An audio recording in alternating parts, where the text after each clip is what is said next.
Right. What is going on, everybody? We are back with S-Dogs MMA Talk with a very, very special guest, Sam Smiling Alvey. I already took up a little bit of his time already with some difficulties, but we're live action. We're here. Sam, how are you doing, bro? Oh, I'm feeling wonderful, my friend. How you doing today? I'm doing great, man. I'm doing great. It is freezing. Like you said, we are dealing with some snow where both of us are at. Yeah. I just got some questions for you, Sam. Not to take too much of your time, bro. Just go ahead and get right into it, my man. Oh yeah. What do you got, my man? Dude, so first of all, huge, huge honor to have you here. When you replied back to my message, I could not believe it, bro. I have been watching you in the UFC, man, for so damn long now, bro.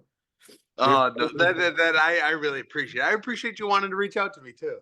bro, bro, like I said, honor over here. So first question I asked, bro, how old are you when you first started doing MMA? I was either 20 or 21. I don't remember exactly. And I remember after the fight, somebody bought me a beer, but I don't remember if I could drink it or not. I remember I got really sick after taking a sip, but yeah. I don't remember. I don't remember if I was old enough to drink it. Amateur MMA fight? Yeah. It was my debut as an amateur. I was either 20 or 21. It was 2007 or 8. Oh dang, okay. So you never wanted to do boxing? It was always from the jump UFC or any other sport? No, I had no intention of doing any of it. I was a band nerd. I'd never watched anything. I mean, Jackie Chan and Ninja Turtles, that was my inspiration behind all of it. I didn't train. I didn't start training until I was probably 4 and 1 as a professional. No way, dude. Oh yeah, I had close to a dozen fights or close to a dozen fights without ever having trained. So, okay, so how did you go from being a band nerd to being like, dude, I'm about to go punch people in the face? Some guy asked. He said, "Hey, you want to fight on Saturday?" I said, "Yeah, okay." This sounds great to me. Where was it at? Like at a barn or like was it? It was the XFC. It was in Northern Illinois. Oh, okay. And yeah, it was an outdoor event at a bar. Oh, dang. That is crazy. What I remember. So no train. Like, how long did you have to train for it? And do you remember like what weight Oh, class? I didn't train. No, I didn't train. I only knew about the fight for maybe a day before I stepped in the cage. Dude, that is hilarious. No, I didn't know the rules to it. So at round 1, we went out there and I boom blasted him. He fell over. I thought I won. I did not. Round ended. He kind of stood back up. Round 2, he beat the brakes off me. He knew the rules. Oh, so you did how many rounds did y'all go? It was 2 rounds. It was supposed to be 3 rounds, but it was 2 rounds. Round 1, I beat him up. Round 2, he destroyed me. 3-minute rounds or 5-minute rounds? Probably 3, but I guess I don't remember. Yeah. And then good question here too. Did you get paid right after, or was it just a beer? No, it was an amateur fight, so I didn't get paid anything. Just some fan in the audience said, "Hey, let me buy a beer." Dude, that is hilarious, bro. So, okay, so boom. So what were you playing in band? Were you like a drums guy, trumpet guy? No, I'm a trumpeter. Or I was, anyways. Hey. Yeah, I was a trumpet guy, but not so much anymore. That's hilarious. They started paying me to fight. They said, "All right, trumpeting isn't paying me anything." So sorry. So right after that night, what do you do right after that night? Are you like, hey man, because I'm an amateur MMA fighter too. I'm 4-1. Okay. Which is kind of crazy what you said earlier. So when I started, bro, I started in 2018, a lot more gyms. I just Googled some gyms near me in Houston and I went to it. Back then, it's 2007. There's no Google on your iPhone like that. There's no Instagram for gyms. Like, so you have that fight. That night happens. What do you do the day after? Do you remember? Like, No, I did nothing. I mean, a whole lot of nothing. I know I drank. I had a sip of a beer. I got really sick. I drove back to my girlfriend, who's now my wife's house. I just fell asleep on her couch and I slept there all night. The next day, I don't remember. Just back to normal. I don't know. It was probably Saturday, so maybe I went to church. Maybe I just had a good day. They hit me up a while later. Said, "Hey, you want to fight again?" I said, "Okay." It was maybe a month later, and then I went and fought again. It was a big boy. Like, we walked in, he was 350 pounds. I'll bet. Knocked him out in 12 seconds. oh my God, how big were you back then? I did maybe 197. Dude, that's crazy. What's your height? Were you like 5'10", 6 foot? No, I'm 6'2". Yeah, so we were the same height. What's that? Back then, though, like when you were taking that fight, that second Yeah, fight. I was still 6'2". I was an adult. Yeah, Damn. I was just just I took that fight, I beat him, and then King of the Cage had me fight up there, I don't know, a month or two later, and I beat him with the decision. And then after that, I went to Russia and I fought in Russia. Um, I got back on a Sunday. I was there for 2 weeks, and it was a trip of a lifetime. It was incredible. Went there. It was a team of Americans against all of Russia, and I was the only American to win. It was 2 rounds, but if it's a draw, it goes to third round. Went to third round, I won the third round. Then I got back on a Sunday. On Monday, I got a call from a guy. Said, "Hey, you want to fight at a heavyweight tournament next Saturday?" I said, "Sure, let's do it." So next Saturday, I drove 4 hours up north. King of the Cage is having a 3 fights, 1 night tournament at heavyweight. I was the smallest guy in the tournament by a lot, and knocked all 3 guys out. Won $1,000. They said, "All right, you're a pro now." I said, "Okay, fantastic." Dude, what the? I mean, I know you just simmed through that real fast, and you made 5 years go by in 10 seconds there. But 5 years. That was about 5 months. oh, are you serious? Dude, let Yeah. me shut up. Okay, so hold up. So how do you even get the connect to go to Russia? Does someone come to you? How does that even happen? So I was in weapons beforehand. So I'm a green belt in Kobudo, which is Oh, like damn. nunchucks and science stuff. Yeah. And so my coach went up. We went up to northern Wisconsin where we found doing weapon tournaments and seminars and stuff. And there's a pancreation tournament going on, which is no strikes to the head, but I can attack the body however I want. Yeah, So I yeah. said, I'll do that. So I did that a couple times. And the guy that was running the event was Dave Sixel. Dave Sixel was kind of my contact to go to Russia and to fight a King of the Cage. It was after I did the pancreation stuff. I don't remember how I got hooked up with the Northern Illinois one. But yeah, I did a bunch of pancreation beforehand. So how does he bring it up to you? Is he like, yo, Sam, that was a crazy fight. You trying to go to Russia? Or is it like slowly like he starts texting you, like, hey man, we saw your fight. That was crazy. We're Uh, part of this oh team. no, it was kind of like, hey, you want to go to Russia? I said, okay, let's do it. Yeah, there's nothing ceremonious about it. It was just yeah, he was a nice guy. I seemed like nice guys. Hey, I got a team. You want to go? I said, let's do it.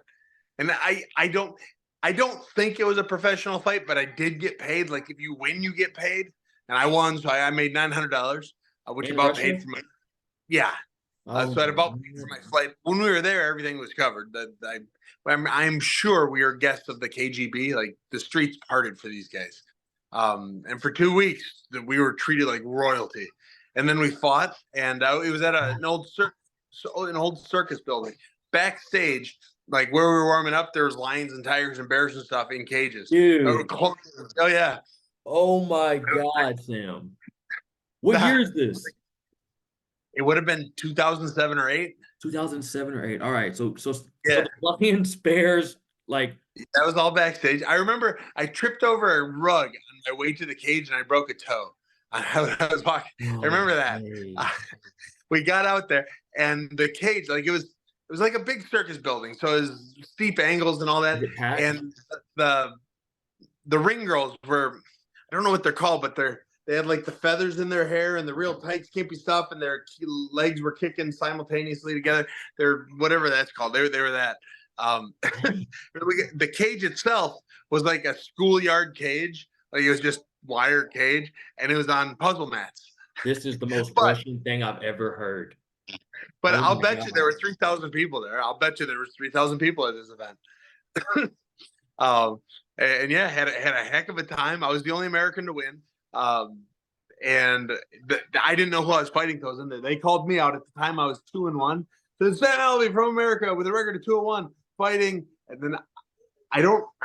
He said big Russian guy or whatever his name was with a record of 30 wins, 1 loss, and 1 no contest with the champion. Like the guy I was fighting was like a real fighter. Yes. I remember watching it win.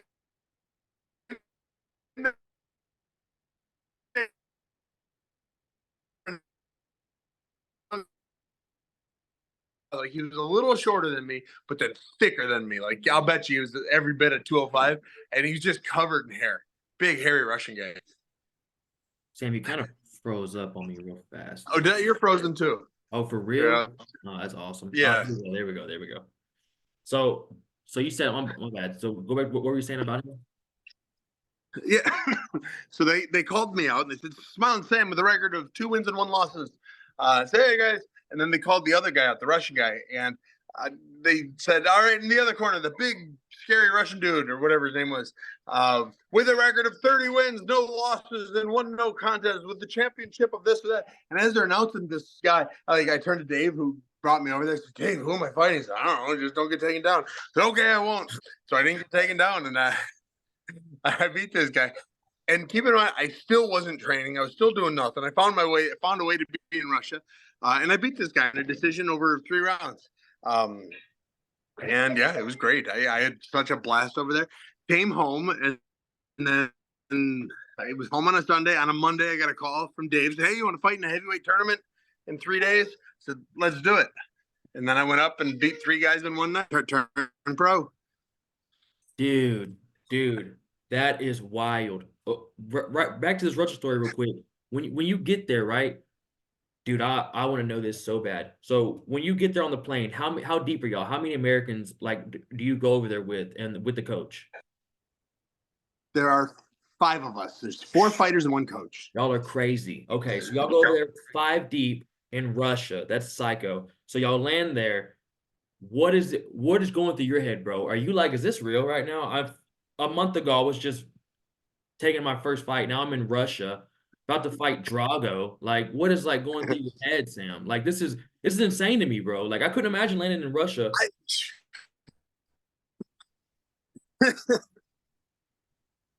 Yeah, I don't know. I didn't think anything special of it. I was in Russia, which was cool, but I didn't think it didn't cross my mind that it was something big and awesome and amazing. And I was one of a kind. I was just there for a fight. And I didn't have any weight to lose because I didn't know what the fight was at. Yeah. I didn't have anything to plan for or get ready for. I was just enjoying the moment. So I was there for about 2 weeks before the fight happened, and we just had a good time. So this is the funny part of the story. After the fight, to get us back to, we were in Ivanovo, Russia. That's where the fight was. And I don't remember where the airport was, but it was like a 6-hour train ride. So they and the whole trip we had a linguist with us, somebody to communicate for us. Oh, cool. Once the fight was over, we didn't have a linguist anymore. They said, hey, here's a train. You're going to take it that way. And this was like a Holocaust train. This is like, you'd lay down and the next bed was right in front. You couldn't sit in this train. You'd lay down and the next bed was like 3 inches over your face. And there was like eight beds in a car. And we were there for about 6 hours. And then we got off the train in whatever city we were in. And hey, kids, can you let the dog out? Whatever city we were in. And we had to get on another train. So we just stumbled through it. We followed it as best we could to get into, the airport we were going to. We got to the airport 36 hours before we were supposed to be there. But we got there. And we just kind of set up camp and lived in an airport for a day and a half. Don't blame you. That's probably the best thing to do. Sam, real quick though, if you do have to go, just let me know. Like, hey man, I gotta get on. And I'll just be like, no problem, bro. I got a minute or 2 left. Okay, cool. So, dude, so all right, so we might do a part 2, guys. I took up a lot of Sam's time before we got here, but so when you get to Russia, is there like a commission in the back? Like, who wraps your hands? Like, are they just like, are you good? Let's go. Let's get running. Like, who cares? Like, are you wearing 4-ounce gloves? Like, what you have to do?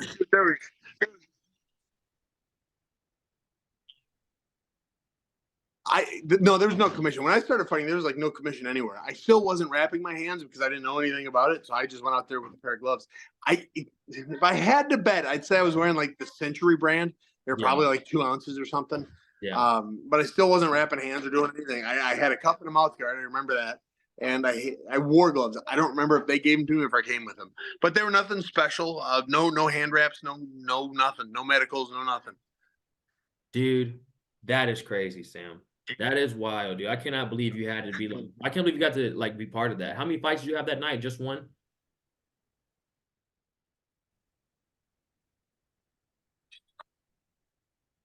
Wait, what was that? I said, how many fights did you have? Also, you're breaking up on me. Just that one fight? No, when I got to Russia, I was 2-1. So that was my 4th fight. No. I mean, like when you landed to Russia, I know you had another fight with that bigger guy, but were they both in the same night, or did they give you like a day or 2? No, in Russia, I only fought one guy. I only fought one guy in Russia. After the Russian fight, I landed back in America, and I got a call a day later saying, hey, you want to fight in a tournament this weekend? I said, let's do it. That's where I went up and I won the tournament with King of the Cage. Dude, that's crazy. And then from there, that's how you got into the UFC? That's how I got to become a professional. The UFC came years later. Oh, I that's had a big record before. I think I was 24-4 before I was 24-3 before I was in the UFC. Jesus, Sam. Dude, from a guy being in band of having 28 fights for getting to the UFC, not bad, my guy. And then Oh now you yeah. on this great career in the UFC. You had Karate Combat. I watched that. Yeah. I can ask some questions into that too, but what a fight that was, bro. Oh, I appreciate it. I've had a blessed career and a career I didn't know I was gonna have. That's what's up, Sam. Sam, I don't want to take a lot of your time. I might hit you up maybe in a week or two, get a little bit more deep into details. I know you got a lot going on. You're a busy man. I really appreciate you, Sam. You're a legend and you're an OG, my guy. Hey, well, thank you, my friend. Thank you so much. Yes, sir. Take it easy, Sam. You have a great day, brother. All right, have a good one. Bye-bye. Bye.